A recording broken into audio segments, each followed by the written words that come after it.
تیرنا تو دریا میں ہوتا ہے، یہاں تو دریا نہیں ہے، یہ تو وہ جگہ ہے جس مکہ کو قرآن کہتا ہے بِوَادٍ غَيْرِ ذِي زَرْعٍ، ادھر تو کوئی زراعت نہیں ہوتی، ادھر تو کوئی چیز اگتی نہیں ہے، یہاں تو کوئی چیز کاشت نہیں ہوتی سوائے ایک کھجور کے، یہاں کوئی پیداوار نہیں ہے، تو ادھر پانی نہیں ہے اس لیے پیداوار نہیں ہے۔ جب پیداوار ہوتی تو پانی ہوتا، جب پانی نہیں ہے تو تیراکی کیسے ہوگی؟ تو پیغمبر کریم کو رب نے تیراکی کی بات کیوں کی ہے؟ جب پانی ہی نہیں ہے تو یہ محاورہ ہے، تیراکی کی بات کر کے اللہ کچھ اور بتانا چاہ رہے، تیراکی کا مطلب بتا کے اللہ کچھ اور سنانا چاہ رہے۔ بھائی وہ کیا ہے؟ ہم نے دیکھا ہے پیغمبر کریم کو رب نے سورت نمبر 33 سورت احزاب پارہ نمبر 22 میں یوں فرمایا وَدَاعِيًا إِلَى اللَّهِ بِإِذْنِهِ وَسِرَاجًا مُنِيرًا، اے پیغمبر تو اللہ کی طرف داعی ہے، اللہ کی طرف بلانے والا ہے، تو نے شریعت کی دعوت، ایمان کی دعوت، اسلام کی دعوت، ایمان کی دعوت، اللہ کے کلمے کی دعوت دینی ہے، آپ کی ذمہ داری دعوت ہے۔ تو ادھر تیرنے کا معنی بھی دعوت ہے، تیرنے کا معنی شریعت کی تبلیغ ہے، دین کی تحکیم ہے، شریعت کی تمکین ہے، شریعت کی تدوین ہے، شریعت کو پہنچانا ہے، شریعت کو سنانا ہے، مسئلے کو بتانا ہے، آیت کو پڑھ کے سمجھانا ہے، حدیث کو دے کر تشریح کرانا ہے۔ تو پیغمبر کا تیرنا، پیغمبر کی دعوت، پیغمبر کا تیرنا شریعت کی باتیں، پیغمبر کی تیرنا دین کی باتیں، اسلام کی باتیں، احکام کی باتیں، ایمان کی باتیں، ایمان کی باتیں، یہ پیغمبر کا تیرنا ہے۔ سندھ کے مسلمانوں، اللہ نے پیغمبر کی ڈیوٹی یہ لگائی ہے کہ جیسے تیرنے والا تیرتا رہتا ہے تو نے ایسے ہی دعوت کو چلانے رہنا۔ سبحان اللہ۔ ایک سوال اٹھتا ہے، اللہ چلنے کی بات کر دیتے، تیرنے کی بات کیوں کی ہے؟ سوال ہے ان لک فی النہار مشیا طویلا، آپ نے لمبا چلنا ہے، یوں تو نہیں کہا ان لک فی النہار رکبا طویلا، آپ نے لمبی سواری کرنی ہے، یوں تو نہیں کہا۔ بھائی سواری کی بات کیوں نہیں کی؟ چلنے کی بات کیوں کی ہے؟ رب کریم نے تیرنے کی بات کی ہے تو کیوں کی ہے؟ میرے دوستو، ضلع دابو کے مسلمانوں، بڑے طریقے سے توجہ رکھنا، میرے اس جملے کو کان کی کھڑکی کھول کے دل تک راستہ دینا۔ ایک چلنے والا ہوتا ہے، ایک سواری ہوتی ہے اور ایک تیرتا ہے، اس میں بڑا فرق ہے۔ جو زمین پہ چلتا ہے یا سواری پہ چلتا ہے اس کا مسئلہ اور ہے، جو پانی میں تیرتا ہے اس کا مسئلہ اور ہے۔ جو سوئمر ہوں گے، تیراک ہوں گے، غواص ہوں گے، تیر سکیں گے، وہ میری اس بات کو دل تک راستہ دیں گے کہ چلنے والا کبھی تھکتا ہے تو بیٹھتا ہے، چلنے والا آرام بھی کرتا ہے، چلنے والا وقفہ بھی کرتا ہے، چلنے والا اسٹاپ بھی کرتا ہے، چلنے والا حال حوال بانٹنے کے لیے کسی جگہ رکتا ہے۔ لیکن جو تیرنے والا ہوتا ہے وہ نان اسٹاپ ہوتا ہے، وہ وداؤٹ اسٹاپ ہوتا ہے، وہ وداؤٹ کے معاملات کے ساتھ چلتا ہے، وہ تیرتا ہے تو مسلسل تیرتا ہے، وہ تیرتا ہے تو کنٹینیوسلی تیرتا ہے، وہ تیرتا ہے تو بالکل تیرتا ہی چلا جاتا ہے۔ وہ اگر دریا میں رکے وہ رک نہیں سکتا، وقفہ کرے وہ وقفہ نہیں کر سکتا، سستی آنا چاہے سستی آ نہیں سکتا، آرام کرنا چاہے آرام نہیں کر سکتا، اسٹاپ کرنا چاہے اسٹاپ نہیں کرتا۔ اگر وہ کچھ ٹائم رکے گا بھی اپنی ٹانگیں ہاتھ پاؤں ہلاتا رہے گا تاکہ وہ پانی پر تیرتا رہے، ورنہ تو ڈوبنا ہے، ورنہ تو موت ہے، ورنہ تو ختم ہے، ورنہ تو اینڈ ہے۔ اسے تیرنا چاہیے، اسے چلنا چاہیے، اسے مسلسل سفر کرنا چاہیے، وہ رکے گا نہیں۔ میرے پاک پیغمبر کی ڈیوٹی نبوت کو، میرے پاک پیغمبر کی رسالت کی نگرانی کو رب نے اتنے گھٹن کام کو ایک تیراکی میں یوں بیان فرمایا، ان لکا فی النہار سبحا طویلا، اے پیغمبر ایک آپ کا وقت رات کا ہے، ایک آپ کا وقت دن کا ہے۔ جو وقت رات کا ہے فجعلنا اللیل لباسا، وہ رات کا وقت ایک لباس کا ہے۔ وہ باتیں تو نے مجھ سے کرنی ہے، معاملات مجھ سے کرنے ہیں۔ رات کو تیری ندائیں، تیری دعائیں، تیری التجائیں، تیری مناجاتیں وہ مجھ سے ہوں گی، میری باتیں وہ تم سے ہوں گی۔ لیکن جب سورج چڑھائے، دن کی تازگی ہو جائے، دن کی روشنی آ جائے، پھر آپ نے مسلسل دعوت دینی ہے۔ وقفہ نہیں کرنا، مسلسل دعوت دینی ہے، آرام نہیں کرنا، مسلسل دعوت دینی ہے، درمیان میں اسٹاپ نہیں کرنا، آپ کی دعوت مسلسل چلتی ہے۔ سبحان اللہ۔ مسلسل کا ایک معنی ہے کہ مسلسل بولتے ہو، اور مسلسل کا ایک معنی ہے کہ راستے میں روڑا اٹکائے پاؤں کے ٹھڈے سے دور کر دو، دعوت کو نہ چھوڑ۔ سبحان اللہ۔ رکاوٹ آئے رکاوٹ کو ہٹا دو، پابندی آئے توڑ دو، معاملات آپ کو توحید کے بیان میں سامنے آئے تو فصدق بما تؤمر، حق کو کھل کے بیان کرو۔ سبحان اللہ۔ اور رسول اللہ نے کیا، اللہ کی قسم کیا۔ سیرت ابن ہشام، امام ابن ہشام لکھتے ہیں ابو طالب پیغمبر کے رفیق چاچو، رسول اللہ کے چاچا جان عبد مناف بن عبد المطلب، ابو طالب آئے، آ کر لوگوں کی باتیں حضور کو بتائیں کہ مجمع میرے پاس آیا ہے، علاقے کے وڈیرے میرے پاس آئے ہیں، لوگ آئے ہیں، عہدیدار آئے ہیں، وہ کہتے ہیں اپنے یتیم بھتیجے کو سمجھا دے، اچھا نہیں ہوگا۔ میں نے کہا کیوں؟ کہتے وہ ہمارے بتوں کی مخالفت کرتا ہے، دعوت توحید پیش کرتا ہے، رسالت کی بات کرتا ہے، نبوت کا اعلان کرتا ہے، دین ایمان احسان ایمان کی باتیں کرتا ہے، اس کا اعلان ہے اللہ وحدہ لا شریک ہے، اس کا اعلان ہے اللہ نے اسے نبی بنا کے بھیجا ہے، اسے کہہ دو رسالت چھوڑ دے، اسے کہہ دو توحید چھوڑ دے، اسے کہہ دو اسلام و ایمان چھوڑ دے، اس کے بدلے ہم اس کی حکومت آدم عزیز قبول کریں گے، اس کے بدلے اس کے پاؤں میں تمام دنیا کے خزانے لا کر ڈھیر کریں گے، اسے کہہ دو اس کے بدلے دنیا کی حسینہ جمیلہ خوبصورت خاتون اس کے بستر میں اس کی عزت بنائیں گے۔ ابو طالب نے آفر لی، پیغمبر کے پاس آئے، آ کر رسول اللہ کو عرض کیا میرے پاک بھتیجے لوگ کہتے ہیں یہ دعوت چھوڑ دے، لوگ کہتے ہیں توحید و رسالت کے ڈنکے بجانا چھوڑ دے، آؤ مجھ سے، آپ خوبصورت لڑکی چاہتے ہو بیوی بنا کے دیں گے، دولت چاہتے ہو قدموں میں ڈھیر کریں گے، سلطنت چاہتے ہو تاج پوشی ڈھیری کریں گے، بتا میرا خیال کیا ہے؟ رسول اللہ کو رب نے بتایا تھا ان لکا فی النہار سبحا طویلا، آپ نے مسلسل دعوت دینی ہے، رکاوٹ نہیں دیکھنی، دباؤ نہیں دیکھنا، ظلم نہیں دیکھنا، بلکہ میری توحید کا اعلان کرنا ہے۔ امام ابن ہشام لکھتے ہیں اللہ کے رسول نے فرمایا یا امی لو وضع الشمس علی یمینی والقمر علی یساری علی ان اترک ھذا الامر ما ترکتہ، دنیا کی لالچیں لینے والوں کو میرے چچا جان بتا دو یہ دنیا کی لالچیں، دنیا کے آفر، دنیا کی دولتیں، دنیا کی سلطنتیں، دنیا کی حکمرانی کے تاج اور عورتوں کی باتیں یہ ساری الگ رہی، تم جاؤ آسمان کے سورج کی منت کرتا کرو، میرے دائیں ہاتھ پہ رکھ کے سورج کو میرا غلام بنا دو، آسمان کے چاند کے پاس جاؤ، آسمان کے چاند کو لا کے میرے بائیں ہاتھ پہ رکھ کے جنت ترلا کر کے غلام بنا دو، اور کہو الا ان اترک ھذا الامر، میں شریعت کی بات کو، رسول اللہ نے فرمایا اللہ کی بات کو، اسلام و ایمان کی بات کو، مذہب اور دین کی بات کو چھوڑ دوں، خدا کی قسم میں سورج چاند کو زمین پہ دے ماروں گا، دین کی بات نہیں چھوڑوں گا۔ سبحان اللہ۔ تکبیر، اللہ اکبر۔ شان محمد مصطفیٰ، شان صحابہ، علماء حق، علماء دیوبند۔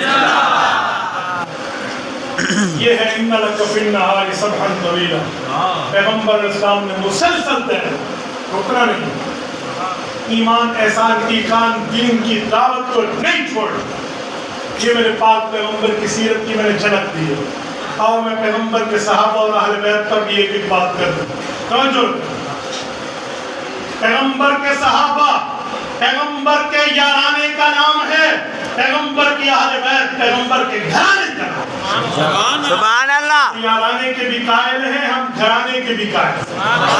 ہم وہ نہیں ہیں شیطان و ابلیس کا کردار ادا کر کے یارانے اور گھرانے کو آپس میں لڑاتے ہیں۔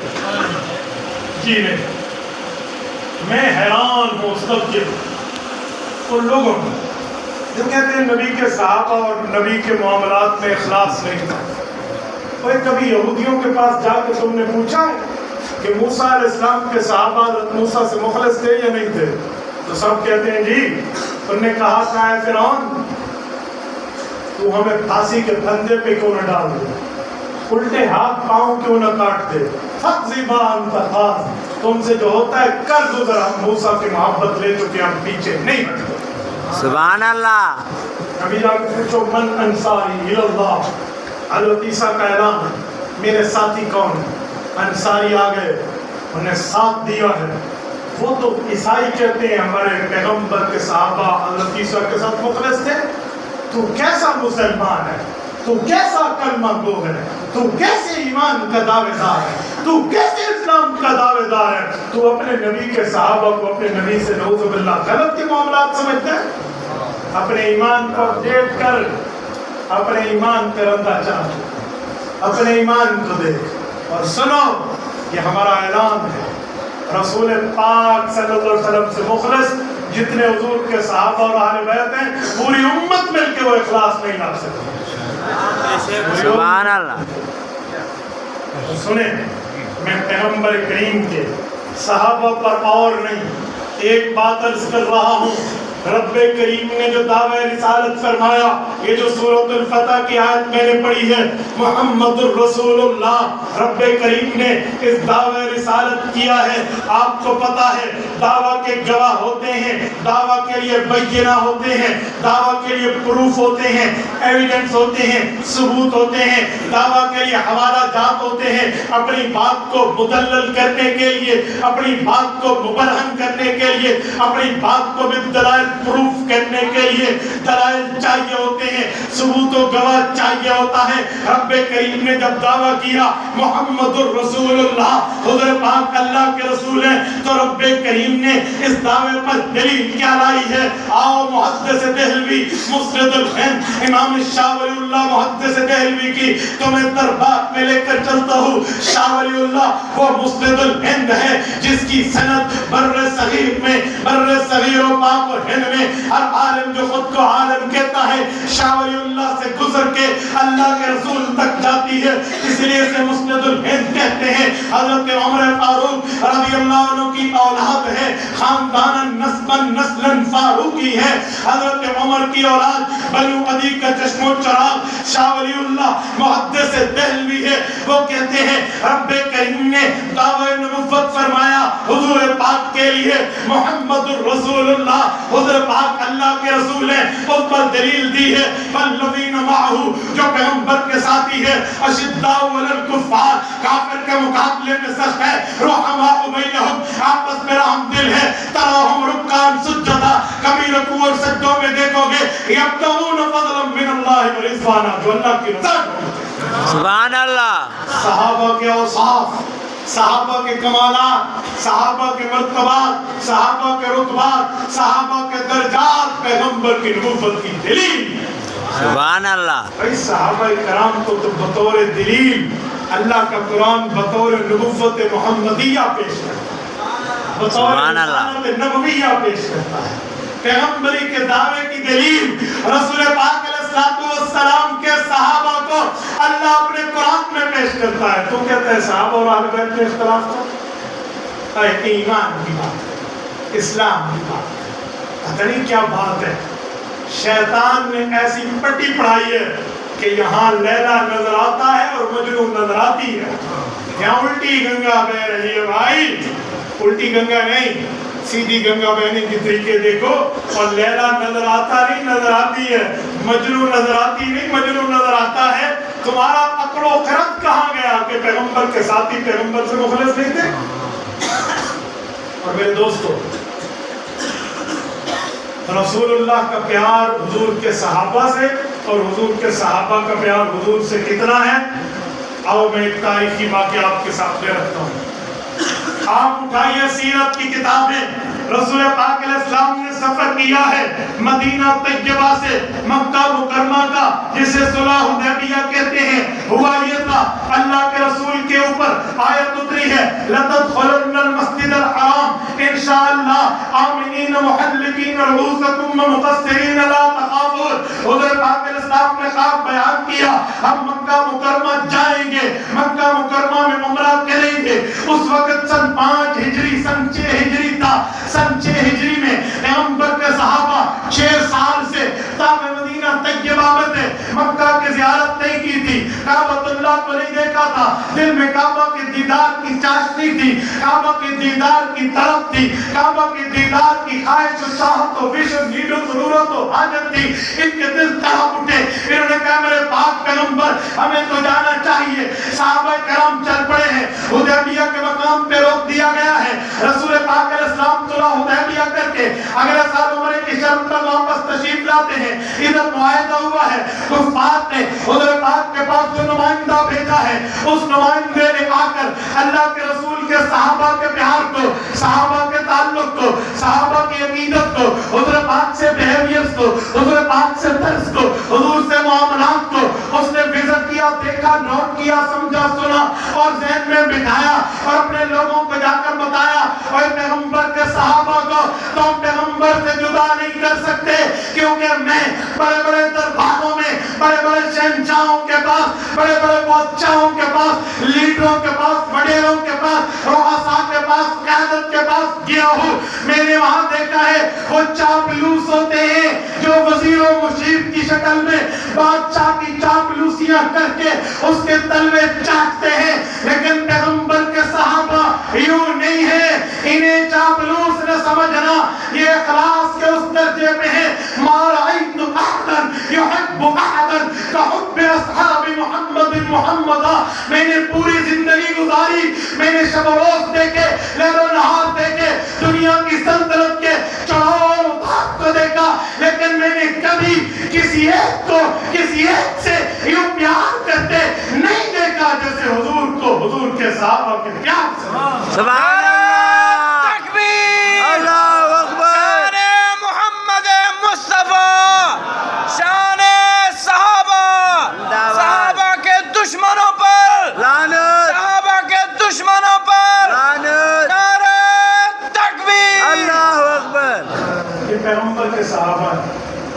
ان صحابہ کرام کو تو رب نے محبتوں کے تاج کی بنیاد پہ رضی اللہ کے سرٹیفکیٹ دیا. مذاق نہیں ہے, رضی اللہ, رضی اللہ عنہم ورضوا عنہ. ہماری جو زمین پہ لڑنے والی فورس ہے اس کو کہتے ہیں بری فورس, کیونکہ زمین پہ چلتی ہے.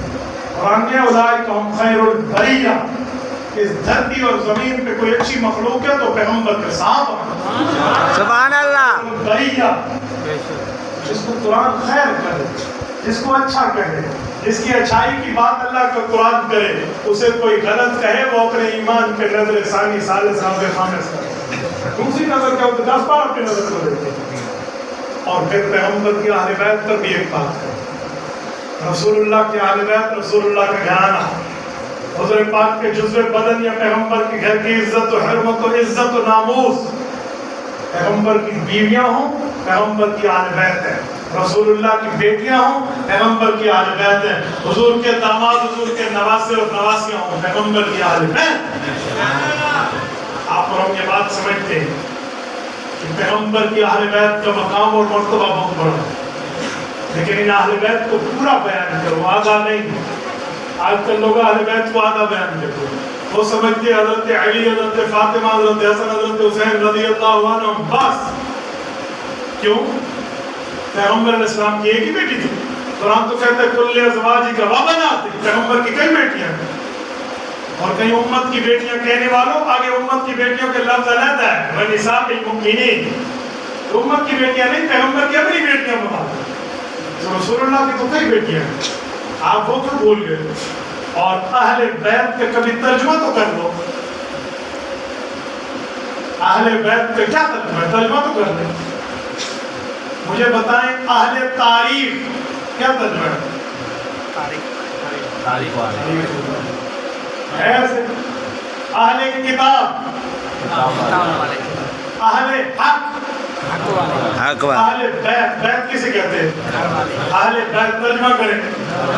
گھر والے میں پہلا اطلاق بیوی ہوتا ہے یا نہیں ہوتا؟ کوئی کہے میرے ساتھ گھر والے ہیں, ٹھہرو ذرا, پہلے مراد بیوی ہے, بیٹی اور باقی بات مراد بعد میں.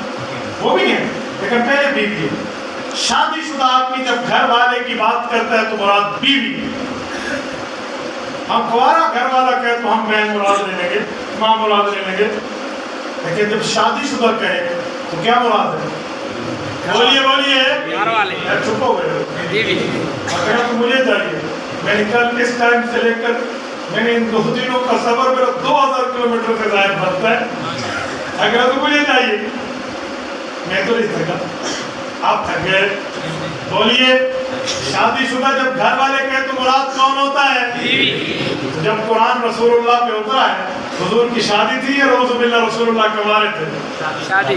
سورۃ احزاب تو سن 9 ہجری میں اتری ہے, جب پیغمبر کی تمام شادی ہو چکی ہیں. تو جب حضور پاک علیہ السلام شادی شدہ ہیں اور قرآن اہل بیت کہتے ہیں تو مراد بیوی نہیں ہوگی؟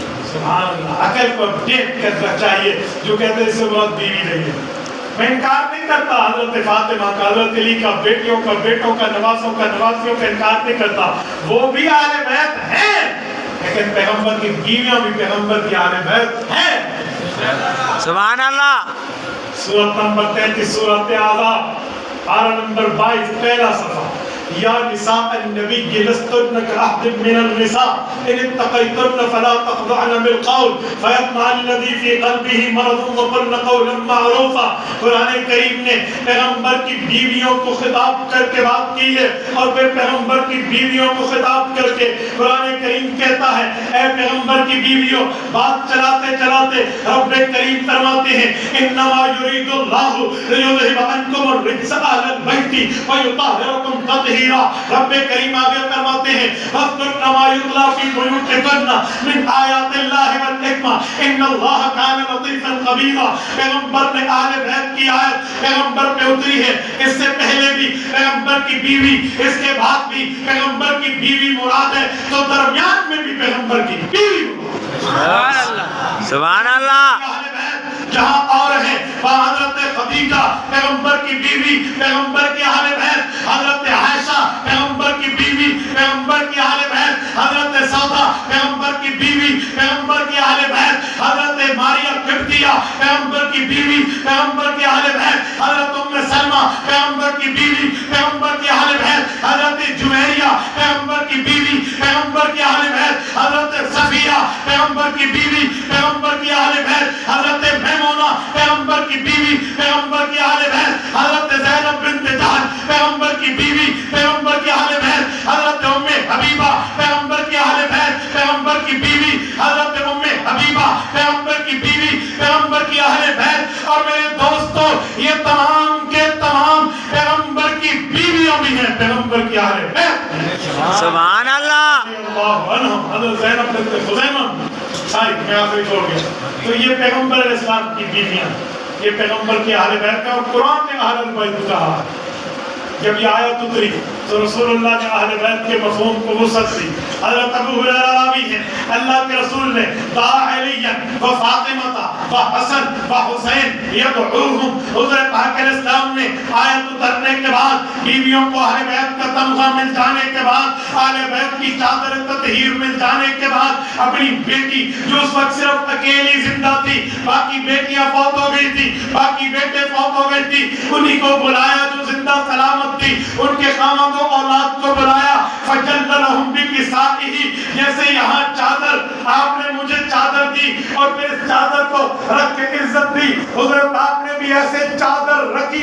حضرت علی, حضرت حسن, حضرت حسین, حضرت فاطمہ رضی اللہ عنہم پہ ان پہ چادر رکھی, اور ان کو چادر رکھ کے پیغمبر کریم نے فرمایا اللہم ہؤلائی اہل بیتی فطہرہم تطہیرا. میرے مولا میری یہ بھی اہل بیت ہے, انہیں بھی پاک بنا دے. سبحان اللہ. سنت دین کو پورا مانتا ہے. ہم اللہ کے بنائے ہوئے, خدا کے بنائے ہوئے اہل بیت بھی مانتے ہیں, مصطفیٰ کے بتائے ہوئے اہل بیت بھی مانتے ہیں. سبحان اللہ. ہمارا اعلان ہے اس اہل بیت کا منکر بھی بے ایمان, اس اہل بیت کا منکر بھی بے ایمان. بے شک. تبلیغی جماعت کے بزرگ کہتے ہیں پورے دین پر چلنے میں کامیابی ہے یا ادھورے دین پر؟ بولیے. تو پھر پورے اہل بیت ماننے میں کامیابی ہے. ادھورا نہیں مانیں گے ہم دین کو پورا مانیں گے. تو میرے دوستوں میں نے بات چلائی تھی پیغمبر کی سیرت پر، صحابہ کی سیرت پر، اہل بیت کی سیرت پر، یہ ساری بات کر کے میں خلاصہ دے رہا ہوں آپ کو اور ہمیں۔ یہ دعوت فکر ہے، مولانا رحیم نے آپ کو اور ہمیں بلایا اس لیے نہیں کہ وہ کہیں جی میرا استاد بہت اچھی تقریر کرتا ہے، اور میں بھی اس لیے نہیں کہ میں اچھا بولتا ہوں۔ آپ اور ہم صرف اس لیے جمع ہیں کہ اس پیغمبر، اس کے صحابہ اور اہل بیت کے کردار کو اپنی زندگیوں میں اجاگر کریں۔ انشاءاللہ انشاءاللہ ہم کون کریں گے؟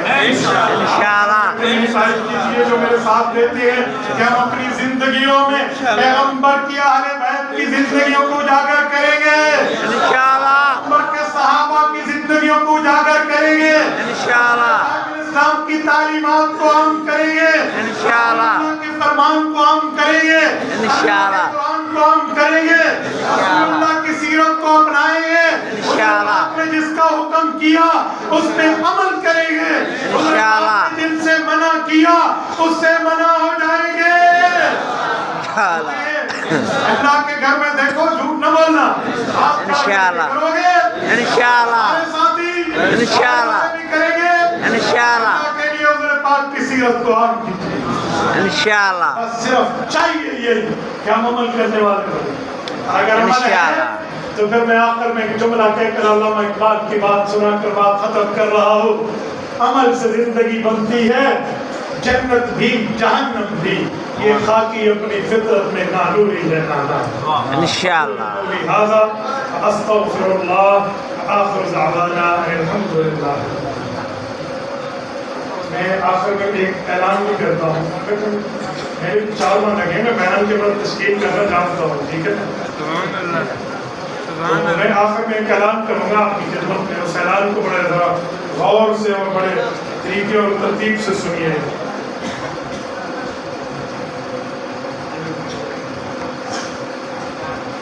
وہ یہ ہے کہ آپ کی جیب میں موبائل موجود ہے، ان کا استعمال ٹھیک کرو۔ اس پر جو آپ یہ دیکھیں نا، ہم یوں کرتے ہیں نا، یوں یہ انگوٹھا لگایا اور موبائل آنا، یہ ہاتھ بول رہا ہے نا، تو یہ قیامت میں بھی بولے گا، یاد رکھو، یہ قیامت میں بھی بولے گا۔ کیسے بولے گا؟ قرآن کریم سورت نمبر 36 سورت یاسین، رب نے فرمایا وَتُكَلِّمُنَا أَيْدِيهِمْ، قیامت میں ہاتھ بولے گا، یہ گواہی دے گا کہ ٹھیک جگہ چلا تھا یا غلط جگہ چلا تھا۔ میرے دوستو، غیر محرم کی فوٹو اس پر اپلوڈ نہ کیا کرو، گانے، فلم، اسٹار اور ڈرامے کی چیزیں نہ کیا کرو، اہل حق کی چیز کرو۔ یہ میری گفتگو براہ راست نشر ہو رہی ہے، آپ فیس بک پہ لکھیں مفتی عبدالواحد قریشی، آپ کو 1 ملین پلس 2 لاکھ فالوورز ملیں گے، یہ صرف اللہ کا کرم ہے۔ ایک کلک پر 12 لاکھ آدمی تک ڈیٹا پہنچا۔ آپ یوٹیوب پر آئے، آپ کو ہمارے 2.25 لاکھ فالوورز ملیں گے، آپ اس کو پھیلائیں گے انشاءاللہ۔ کے بعد انہیں یہ نہ کہنا تیرے استاد سے ہم نے بات سنی، لیکن اس میں مسجد میں بیٹھ کے سر پہ پگڑی رکھ کے، منہ پہ داڑھی رکھ کے، محراب میں بیٹھ کے انٹرنیٹ کی ترغیب دی۔ میں نے ترغیب نہیں دی، میں نے ترتیب دی۔ ترغیب کا معنی سارے کرو، میں نے سب کو نہیں کہا، میں نے انہیں کہا جو کرتے ہیں ترتیب سے کرو، یعنی ٹھیک کرو۔ حضرت جی مولانا الیاس دہلوی رحمہ اللہ نے مستورات کی جماعت شروع فرمائی تو کسی نے کہا آپ نے عورتوں گھروں سے نکال دیا، حضرت نے فرمایا نہیں، میں نے عورتوں گھروں سے نہیں نکالا، میں نے ترتیب دی ہے کہ بازار میں جاؤ، اللہ کے راستے میں آؤ، میں نے رخ بدلا ہے۔ تو بھائی میں نے بھی آپ کو رخ بدلا ہے کہ اہل باطل کو سنو، اہل حق کو سنو۔ جزاکم اللہ۔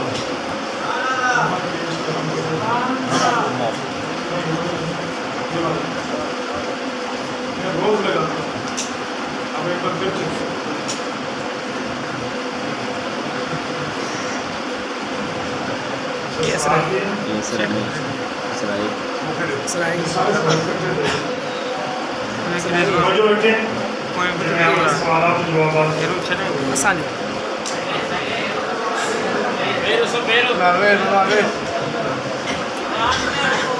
سوال ہے کہ مولانا نماز میں رفع دین کرنے یا نہ کرنے پہ رہنمائی فرمائیں۔ یاد رکھیں رسول پاک علیہ الصلوۃ والسلام نے شروع میں رفع دین فرمایا ہے، آخر میں رفع دین چھوڑ دیا۔ صحیح بخاری جلد نمبر 1 میں کتاب الصلاۃ میں حضرت ابو حمید ساعدی رضی اللہ عنہ کی حدیث ہے، انہوں نے حضور والی نماز پڑھ کے دکھائی اور اس میں رفع دین نہیں فرمایا۔ بالکل ٹھیک ہے. جو رفع دین کی حدیث ہے وہ پہلے زمانے کی ہے، جو رفع دین کے بغیر والی ہے وہ بعد کے زمانے کی ہے. اس لیے رفع دین کرنا ٹھیک تھا لیکن پہلے زمانے میں، چھوڑنا ٹھیک ہے کیونکہ حضور پاک نے چھوڑ دیا.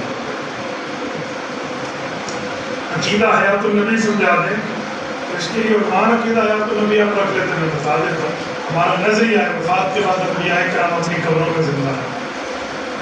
حضرت مولانا محمد ریاض محمد صاحب کہاں ہیں؟ وہ ترکی میں ہیں. کب آئیں گے؟ انشاءاللہ تعالیٰ جب آپ کی دعائیں قبول ہوں گی تو ضرور تشریف لائیں گے. غیر مقلد کے پیچھے نماز پڑھنا جائز ہے. غیر مقلد کے پیچھے نماز جائز ہے. غیر مقلد کے پیچھے نماز جائز ہے. امام کے پیچھے سورۃ فاتحہ پڑھیں، لیکن امام کیوں بنایا؟ قرآن کریم میں موجود ہے، حدیث پاک میں موجود ہے. دونوں باتیں سن لیں. سورۃ نمبر 7 سورۃ اعراف آیت نمبر 204. رب کائنات نے فرمایا وَإِذَا قُرِئَ الْقُرْآنُ فَاسْتَمِعُوا لَهُ وَأَنصِتُوا لَعَلَّكُمْ تُرْحَمُونَ. قرآن کے مقابلے میں قرآن مت پڑھو اسی لیے تمہارے اوپر رحمت ہو. قرآن کہتے ہیں. اور یہ جو حدیث ہے کہ سورۃ فاتحہ کے بغیر نماز نہیں ہوتی، ترمذی شریف میں حدیث موجود ہے. صحابی جس نے یہ حدیث سنائی ہے لوگ اس سے حدیث لیتے ہیں، اس سے اس کا مطلب نہیں پوچھتے. حضرت جابر بن عبداللہ سے صحابہ کرام نے پوچھا تھا، انہوں نے کہا حضرت جو آپ حدیث سنا رہے ہیں کہ سورۃ فاتحہ کے بغیر نماز نہیں ہوتی، کس کو حکم ہے؟ انہوں نے فرمایا لمن یصلی وحدہ، اکیلے نمازی کو حکم ہے، مقتدی کو نہیں ہے. تو بھائی اکیلا نمازی ہوگا تو پورا پڑے گا، مقتدی امام پڑھے گا مقتدی کا ہو جائے گا. جس میں نبی حیات دنیوی نہیں برزخی، پیغمبر علیہ الصلوۃ والسلام کی وفات برزخی. ہم برزخی حیات کے قائل ہیں لیکن دنیا والا جسم زندہ ہے. برزخی کا یہ معنی نہیں ہے کہ کوئی نایا جسم ہے، ہم مانتے حیات برزخی ہے لیکن دنیا والا جسم فائز الحیات ہے.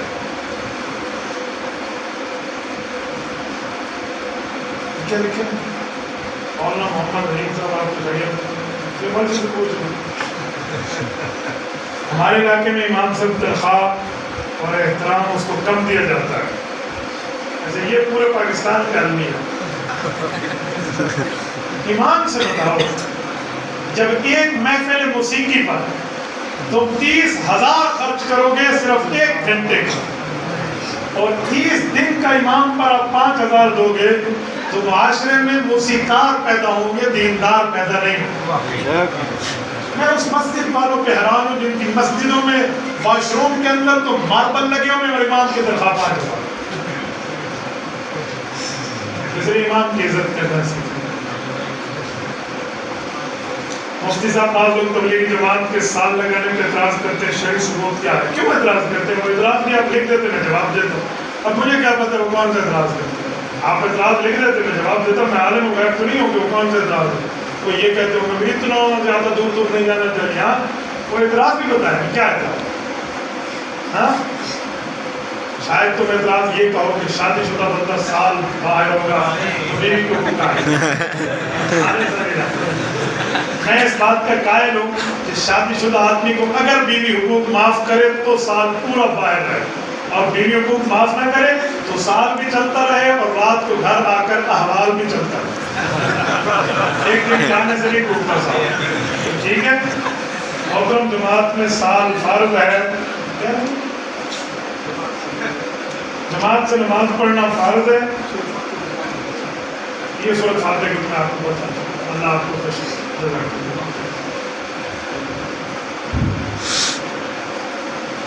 الحمدللہ.